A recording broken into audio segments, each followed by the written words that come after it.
जैसे कि last part के एंड में हमने देखा था, अब श्रेक अकादमी में समर वेकेशन आ गया है, जिसकी वजह से अब वहाँ पर सारे बच्चे काफ़ी ज़्यादा खुश होते हैं और जाओ जाओ भी अपने घर जाने का डिसाइड करती है। पर तभी टीचर जो वैंगडोंग और यूहाओ को अपने पास बुलाती हैं और यूहाओ से पूछती हैं कि क्या तुम्हारी सेकंड सोल रिंग में कोई खराबी आ गई है, जिस पर यूहाओ मना कर देता है। पर तभी टीचर जो बोलती है कि समर वेकेशन ख़त्म होने से पहले तुम दोनों जल्दी से वापस आ जाना, क्योंकि तुम दोनों यहाँ का मॉनिटर हो तो तुम्हें काफ़ी सारा काम को संभालना होगा। जिसके बाद अब ये दोनों साइकिल से अपने रूम के तरफ बढ़ने लगते हैं, जहाँ पर वैंगडोंग ये सोचने लगता है कि कब वो हाइसन आइलैंड में जाएगा, जिसकी वजह से अब यूहा उसका मजाक उड़ाने लगता है और बोलता है कि तुम तो अपने आप को जीनियस मानते हो, तो आज तुम अचानक से टेंशन क्यों लेने लगे। जिसकी वजह से अब वहाँ पर वैंगडोंग यूहा से ये बोलने लगता है कि तुम्हें तो तुम्हारा सेकंड सोल रिंग एकेडमी से मिल जाएगा, तो तुम यहाँ से क्यों जा रहे हो। पर यूहा कुछ भी नहीं बोलता है, क्योंकि टियानमिन ने उसे ये सब बताने के लिए मना किया है। तो यूहा का सोल रिंग आइस रिट्रीब्यूट वाला है, जिसकी वजह से अब टियानमिन उसे अपना घर को लेके जा रहा है, जहाँ पर वो काफ़ी सारा ट्रेनिंग देगा। इसीलिए वो ना चाहते हुए भी वहाँ पर वैंगडोंग को कुछ भी नहीं बोलता है, जिसकी वजह से अब वैंगडोंग वहाँ पर थोड़ा सा उदास हो जाता है। पर तभी यूहा बोलता है कि मेरे जाने से शायद तुम काफ़ी ज़्यादा अकेला हो जाओगे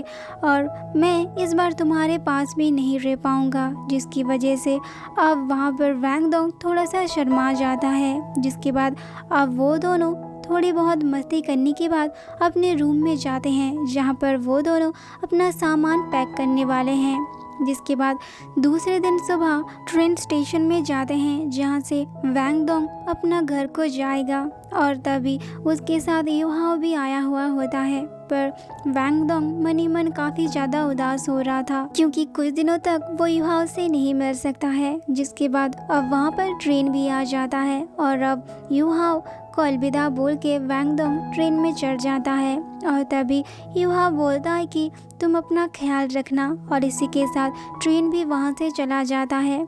जिसकी वजह से यूहा काफ़ी ज़्यादा उदास होता है, पर वैंगडोंग तो रोने ही लग जाता है। जिसके बाद अब यूहा भी अपना सफ़र स्टार्ट करता है। पहले वो कुछ दिनों तक घोड़ा गाड़ी में सफ़र करता है और जिसके बाद हम देखते हैं कि यूहा पैदल ही काफ़ी सारा रास्ता तय करता है और फाइनली वो अपना डेस्टिनेशन पहुंचने के लिए तैयार हो जाता है। पर काफ़ी चलने की वजह से अब वो काफ़ी थक गया था और रात में वहीं पर ही कैंप लगा के रह जाता है, क्योंकि 5 दिनों से वो लगातार सफ़र कर रहा था।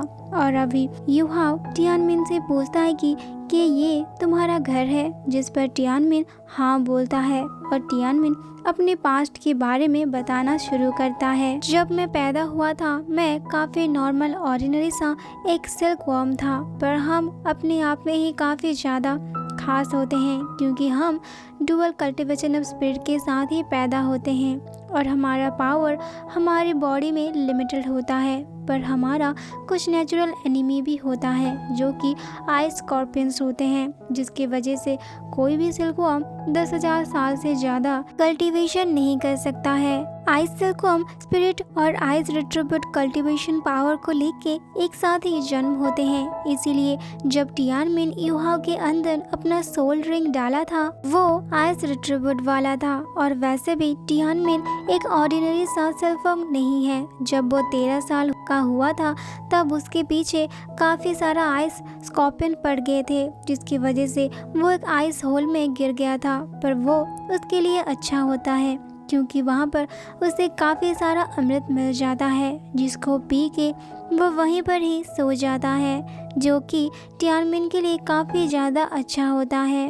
पर जब वो उठा उसका कल्टीवेशन पावर 10,000 साल सोल 20 की हो गई पर तब उसे उस होल से जाने का कोई भी रास्ता नहीं मिलता है और इसी के साथ सुबह हो जाता है। जिसके बाद अब यूहा वहाँ से जाने के लिए बिल्कुल तैयार था और वो स्केटिंग करते करते आगे बढ़ने लगता है, जहाँ पर कि टियानमिन फिर से अपने बारे में बताना शुरू कर देता है और बोलता है कि अब टियानमिन के पास एक गोल्डन रिंग आ गया है, जिसका मतलब है अब टियानमिन 1 साल लाख पुराना हो गया है। वैसे तो कोई भी सिल्कवॉर्म इतना साल तक जिंदा नहीं रह सकता है, पर टियानमिन इकलौता ऐसा सिल्कवॉर्म है जो कि 1 लाख साल पुराना है। जिसके बाद अब वो अपनी स्टोरी कंटिन्यू करता है और टियानमिन बोलता है कि जब वो स्टार फॉरेस्ट में था तब वहाँ पर एक लाख साल पुराना स्पिरिट बीस्ट ने टियानमिन को पकड़ लिया था, जिसकी वजह से अब टियानमिन भी अपनी पूरा ताकत लगा के दूसरा 1 लाख साल पुराना स्पिरिट बीस्ट को बुला लेता है, जिसकी वजह से अब वहाँ पर उन दोनों में फाइट हो जाता है और टियानमिन वहाँ से भाग जाता है। पर उनका ये तरीका काफ़ी समय तक नहीं चलता है, क्योंकि वहाँ पर 1 साल लाख पुराना काफ़ी सारा स्पिरिट बीस्ट थे जो कि उसे पकड़ लिए थे, जिसकी वजह से वहाँ पर मैं तो मरने ही वाला था। पर तभी वहाँ पर मैंने 10th गोल्ड पैटर्न को जम दिया और वहाँ पर मैं सीधा 10 लाख साल पुराना स्पिरिट वॉर्म बन गया और मैं काफ़ी ज़्यादा ताकतवर भी बन गया हूँ। जिसके बाद मैं सोल रिंग ऑफ वेस्टर्न बनाने का तरीका ढूंढ लिया और मैंने तभी तुमसे मिला और तब से मैं तुम्हारे साथ ही रह रहा हूँ। जिसके बाद अब टियानमिन बताने लगता है कि अब तक मैं काफ़ी सारा परेशानी का सामना किया हूँ, इसीलिए तुम स्ट्रॉन्ग बन के मेरा सारा बदला लोगे। जिस पर अब यूहा उसे प्रॉमिस करता है और तभी वो काफ़ी अंदर तक पहुंच जाते हैं, जिसकी वजह से अब यूहा का शरीर भी कांपने लगता है। पर तभी टियानमिन वहां से निकल के अपना पावर का इस्तेमाल करके उसे एक ड्रेस बना देता है। जिसके बाद अब वो मैप देखते देखते आगे बढ़ने लगते हैं। पर तभी अचानक से टियानमिन बोलता है कि तुम छुप जाओ, जिसकी वजह से यूहा उसकी बात मानता है। पर तभी एक काफ़ी बड़ा सा आइस फिसलने लगता है, जिसकी वजह से अब यूहा जान जाता है कि ये जगह कितना ज़्यादा खतरनाक है।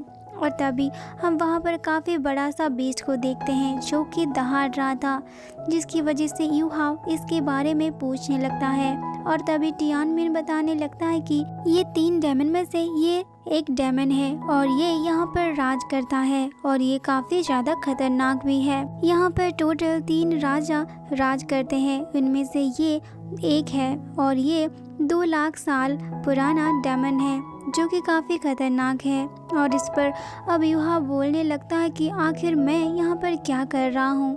और तभी वो टियानमिन से बोलता है कि आखिर तुम मेरे अंदर कब सेकंड सोल रिंग डालोगे। जिस पर अब वहाँ पर टियानमिन थोड़ा सा एम्बैरेस हो जाता है और बोलता है कि हमारा ऑब्जेक्टिव थोड़ी ना ये है, बल्कि हमारा ऑब्जेक्टिव तो उसके पास पहुँचना है जो कि 2nd रैंक पे है और उसका नाम आइस जेट स्कॉर्पियर एम्पायर है। जिसकी वजह से अब वहाँ पर यूहा बोलता है कि क्या हम वहाँ तक पहुँच पाएंगे, क्योंकि वहाँ तक पहुँचने तक हमारा राशन भी ख़त्म हो जाएगा।